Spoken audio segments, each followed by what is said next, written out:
আমরাই যদি আবার বেশি করতে যাই তখন আপনারাই আবার সুন্দর করে ছবি টবি উঠে যে আমরা মারতেছি, আমরা সরাই দিতেছি, কথা শুনতেছি না, আমরা সেই ফ্যাসিস্টের লোক। হঠাৎ করেই ঢাকার রাজপথে আন্দোলনের উত্তাপ বৃদ্ধি পেয়েছে। বেশ কিছুদিন যাবৎ সরব ছিল না কোনো বড় আকারের কর্মসূচি।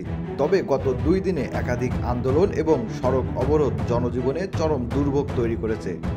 আন্দোলন নিয়ন্ত্রণে আইন শৃঙ্খলা বাহিনীকে নেওয়া হয়েছে কড়া ভূমিকায়। গত 2 দিনে দেখা গেছে ইউনাইটেড ইন্টারন্যাশনাল ইউনিভার্সিটির বহিষ্কৃত শিক্ষার্থীরা তাদের বহিষ্কারাদেশ প্রত্যাহারের দাবিতে রাজধানীর নতুন বাজার এলাকায় সড়ক অবরোধ করেন। পরিস্থিতি নিয়ন্ত্রণে আনতে পুলিশ লাঠিচার্জ করে শিক্ষার্থীদের সড়ক থেকে সরিয়ে দেয়। এদিকে জাতীয় প্রেস ক্লাবের সামনে অবস্থান নেন 18তম শিক্ষক নিবন্ধন পরীক্ষায় মৌখিক পরীক্ষায় ফেল করা একদল পরীক্ষার্থী। এক পর্যায়ে তারা সড়ক অবরোধ করলে পুলিশ তাদের রাস্তা ছাড়ার আলটিমেটাম দেয়, কিন্তু তারা সরে না গেলে পুলিশ সাউন্ড গ্রেনেড, জলকামান ও লাঠিচার্জ ব্যবহার করে বিক্ষোভ ছত্রভঙ্গ করে দেয়। অন্যদিকে জুলাই আন্দোলনে জড়িত প্রবাসীদের মুক্তি ও পুনর্বাসনের দাবিতে একদল আন্দোলনকারী প্রধান উপদেষ্টার বাসভবন অভিমুখে যাত্রা করলে পুলিশ বাধা দেয়। ফলে তারা ইন্টারকন্টিনেন্টাল হোটেলের মোড়ে অবস্থান নেন ও সড়ক বন্ধ করে দেন। পরে পুলিশের মধ্যস্থতায় দুপুরের পর অবরোধ তুলে নেওয়া হয়।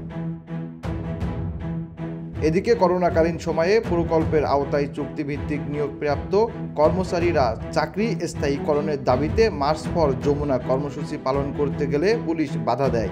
এ সময় তারা সড়কে অবস্থান নেন। একই সময়ে রাজধানীর বিভিন্ন স্থানে আরও কয়েকটি বিক্ষোভ কর্মসূচি পালিত হয়।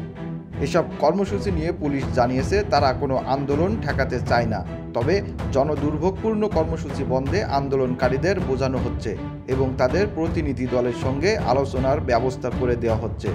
যারা নির্দেশ মানছেন না বাধ্য হয়ে তাদের সড়ক থেকে সরানো হচ্ছে।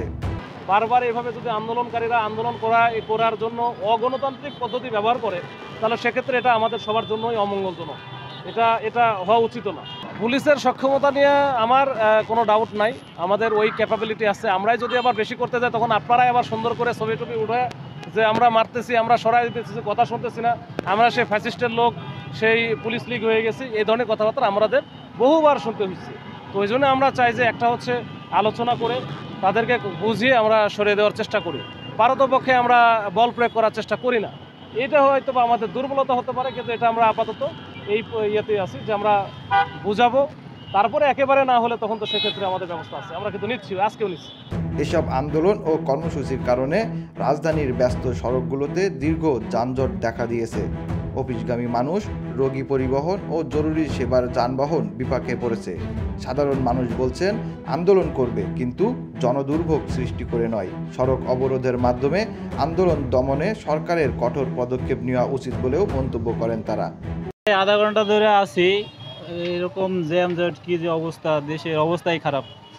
কিছু হইলে রাস্তায় আটকাই দেয়, তো সাধারণ জনগণের ভোগান্তি।